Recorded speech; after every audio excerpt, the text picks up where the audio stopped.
duqa caasimadda Hargeysa mudane Cabdikariin Axmed Mooga ayaa soo xidhay tababar muddo 4 cisho u socday dhammaan xogeymaha xafiisyada kala duwan ee dowladda hoose caasimadda Hargeysa. Tababarkan ayaa mid lagu baranayay korna loogu qaadayay xirfadda hab qoraalka waxaana tababarkan bixinaya aqoon-yahan Abwaan Maxamed Bedel oo kamid ah dadka ku xeeldheer aqoonta af Soomaaliga. Warayna waxaa halkaasi hadallo kala duwan ka jeediyay duqa caasimadda Hargeysa, agaasimaha maamulka iyo maaliyadda iyo Abwaan Maxamed Bedel oo kelmado dhiirigelin u soo jeediyay dhammaan shaqaalay ka qayb qaatay tababarkani muhiimka ah. waynagii maalintii furitaanka sheegnay ujeedadaynu ka leenahay tababarkan sababta la idinku qabanayo muhiimadda ay u leedihiin xafiisyada aad ka shaqaysaan qoraalkiinu siduu xidhiir ula leeyahay sumcaddeena iyo shaqadeena si markaasi warqadaha inaga baxaya ay u noqdaan qaar qurux badan oo saxan oo ku qoran afka Soomaaliga oo laga ilaaliyay qaladaad loo qoray sidii saxda ahayd warqad ceebla inay nooga tagto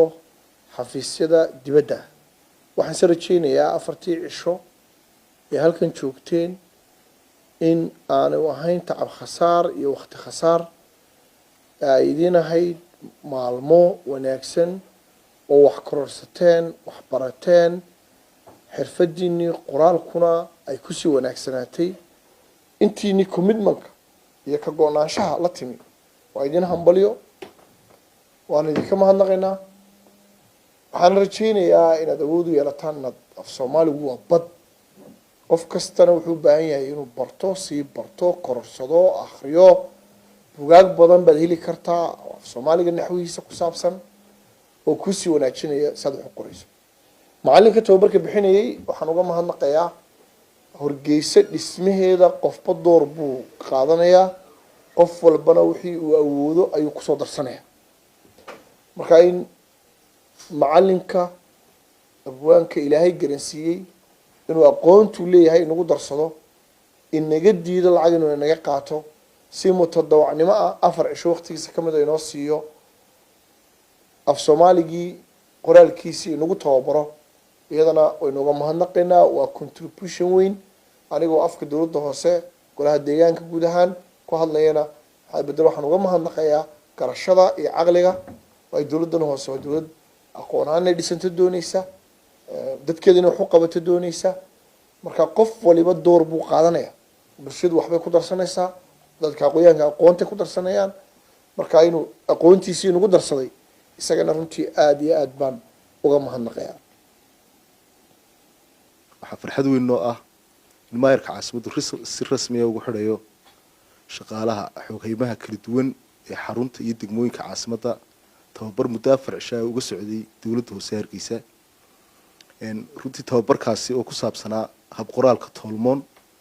oo si qoto dheer uu macallin Bedel runtii uu halkan ugu tababaray. tababarada noocan runtii waxay kamid yihiin reformka shaqaalaha dowladda hoose ee maayarka caasimadda hogaaminayo oo runtii qaybo badan markaa taabanayay iyadoo ay tababaraduna qayb kamid u ahaayeen reformka. tababaradaas markaa isugu jiray kuwa maayarku runtii shaqaalaha qaarkood dibadda ugu diray kuwa runtii gobolada dalka lagu soo tababarayay iyo kuwa gudaha caasimadda lagu tababaray iyo qaar on job training joogta alsini. arrimahaas ujeedooyinka laga lahaa waxay ahaayeen in kor loo qaado xirfadda iyo aqoonta shaqaalaha dowladda hoose si markaasi ay markaa output fiican u yeeshaan shaqadoodana ay uga muuqato adeegyadii bulshada ay siinayeen runtii ay kor ugu kacaan. ammaantii faraha badnayd ee ay soo jeediseen waxaan u qaadanayaa dhiirigelin iyo ka sii soco laakiin waxaan dareemayaa intaa in ka badan inaynu isku leenahay oo waqti ka badan inaynu wada qaadanaa ay ka sii fiicnaan lahayd. intaasi aynu wada joognay waxaa muujiseen dadaal iyo karti iyo u heelanaan aad diyaar ugu ahaydeen hawshii aynu haynay. wixii aad faa'iideen idinkaa ka warramay anigu wuxuun baan islahaa dabkii baxayaa dab lagu qabsadaa. halgankaa ka socda caasimadda ee golaha deegaanku hogaaminayo ee maayirku hogaaminayo meel kasta waddo laga sameeyey indhaheenu arkayaan ayaa aan ku tashaday inaan aniguna wax ku darsado waayo dabkii baxayaa dab lagu qabsadaa baa la yidhi taasaa ay keentay halkan hunguri ima keenin lacag ma soo doonanin markaan arkay sida madaxdu ay isu xilqaameen oo maayirku kow ka yahay ayaan aniguna idhi maxaad ku beerin kartaa dabadeetna waxaa ii muuqatay halka halganka aan ka geli karaa inay tahay habqoraalka af soomaaliga maadaama aanan cagaf lahayn haddaan cagaf hayn lahana waan keeni lahaa hadda bal la soco haddaan iskorgo leeyahayna waan keeni lahaa laakiin halkii iskorogada iyo halkii cagafta aniga waxaa igu jira qalinka ayaa igu jira ugu dambayna waxaa halkaas ka hadlay qaar ka mid ah shaqaale ka faa'iidaystay tababarkan oo ka warbixiyay aqoonta ay kororsadeen runtii markii aanu bilownay waxbarashadii waxaanu ogaanay in wax weyne ay naga maqnaayeen oo aanaan dareensanayn af soomaaligan aanu qorno inay wax ka maqan yihiin iyo in kale runtii waxaanu ogaanay in af soomaaliga marka la qorayo uu u baahan yahay xirfad aad iyo aada u wanaagsan oo xagga naxwaha iyo habqoraalka iyo xarfaha laftigooda kuwa labalaabma iyo kuwa aan labalaamiba ahaayeen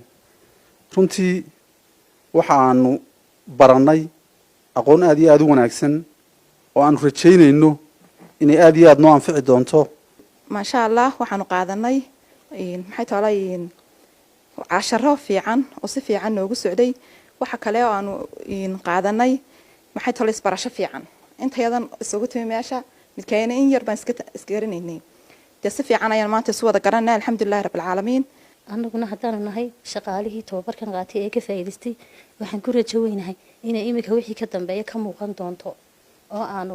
aad iyo aad loogu farxi doono qoraalada iyada iyo waxyaabaha xafiisyada ka soo baxaya ee u gudbaya meelaha kale ee dawladda hoose ka baxsan ee qoraalada iyagu gudbaan maalin walba ka wax ahaan waaxda cashuuraha nu ka socdo qoraallo fara badan baa naga baxa saldhigyada booliiskaan qoraallo qornaa yeedhmooyin baanu qornaa biilal baa naga baxa howlaha xafiiska ka baxa aad iyo aad bay u badan yihiin insha allah waxaan rajeynayaa inaanu iminka wixii ka dambeeya aanu dee faa'iido badan gaarnay siminaarkii dhowrka cisho socday wuu noo soo xidhmay wuxuu ahaa siminaar aada u wanaagsan waxyaalo badan aanu ka faa'iidnay iyo qoraallo badan aanu ka faa'iidnay sida waraaqaha loo hagaajiyo sida loo qoro systemkeeda wax walba uu noo hagaajiyey